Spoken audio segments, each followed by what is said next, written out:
Group. ये चलो, सबसे पहले जिसको हम प्रथम पीढ़ी बोले थे वो लोग आगे आओ और जितना चॉकलेट चाहिए उठा के ले लो। कौन थे प्रथम पीढ़ी? तुम ही दोनों थे। तुम दोनों को जितना चॉकलेट चाहिए ले लो।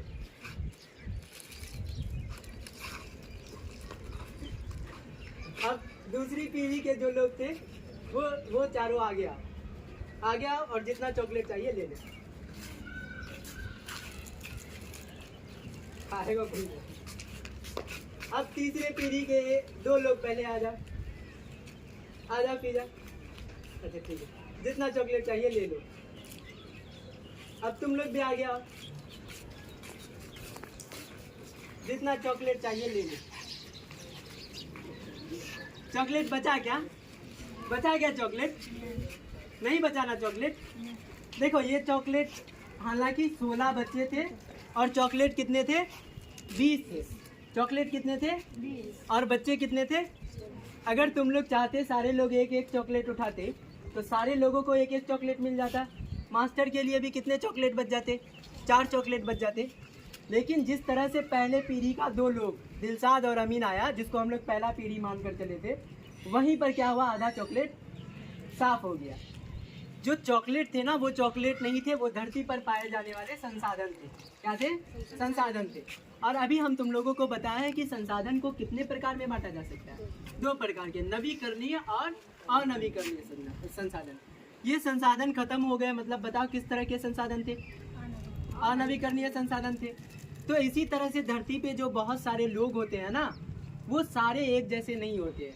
उनमें से कुछ लोग, जैसे हमारे पहली पीढ़ी के 2 लोग आए, इतने लालची थे कि आधा से ज़्यादा संसाधन का स्टोरेज क्लियर हो गया, है ना। तो तीसरी पीढ़ी के लोग जब आए तो उन बेचारों को देखने के लिए भी नसीब नहीं हुआ कि किस तरह का चॉकलेट यहाँ पर रखा हुआ था, कौन सी कंपनी का चॉकलेट था, उसका प्लास्टिक कैसा था। मिला क्या देखने के लिए? नहीं मिला ना। इसी तरह पे धरती पर जो अनवीकरणीय संसाधन के भंडार है ना, सारे लोग एक जैसे नहीं होते हैं। इन लोगों में से बहुत सारे लोग ऐसे होते हैं जो बहुत लालची होते हैं। क्या होते हैं? लालची। तो वो लोग क्या करते हैं? अपने लालच के हिसाब से संसाधनों का भरपूर उपयोग करते हैं। और इसका एक गलत रिजल्ट क्या हम लोगों को देखने मिलता है कि जो भी अगली पीढ़ी के बेचारे लोग होते हैं, उन्हें वो संसाधन देखने के लिए भी नहीं मिलते हैं जिस संसाधन का उपयोग उससे पहले पीढ़ी के लोगों ने किस तरह से किया था? अपने लालच को एकदम पूरा करने के लिए, अपना जेब भरने के लिए किया था।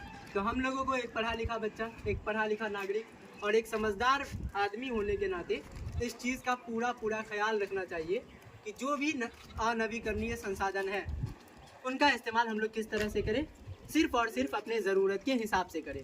अनवीकरणीय संसाधनों के नाम बताना तुम लोग,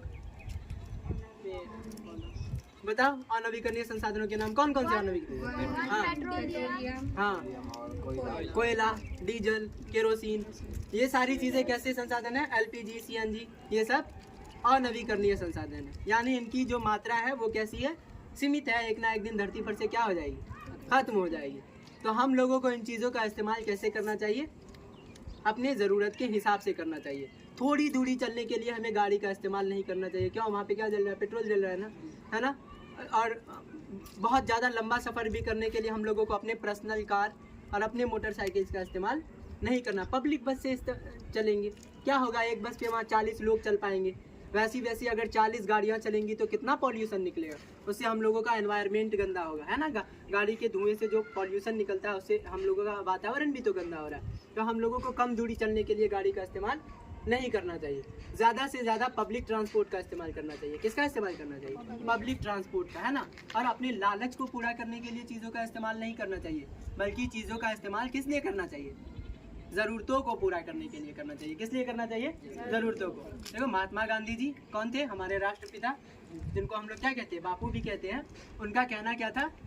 उनका कहना था कि लोगों की ज़रूरतों को पूरा करने के लिए बहुत सारी चीज़ें हैं, है ना। मतलब चीज़ें इतनी हैं कि वो करोड़ों लोगों की ज़रूरतों को पूरा कर सकती है। लेकिन किसी एक आदमी की लालच को पूरा करने के लिए भी सारी चीज़ें क्या पड़ जाती है? कम पड़ जाती है। तो हम लोगों को चीज़ों का इस्तेमाल ज़रूरत के मुताबिक करना चाहिए, ना कि लालच के मुताबिक। तो हम लोग कभी भी लालच नहीं करेंगे, संसाधनों का इस्तेमाल सही तरीके से करेंगे, संसाधनों को बर्बाद नहीं करेंगे।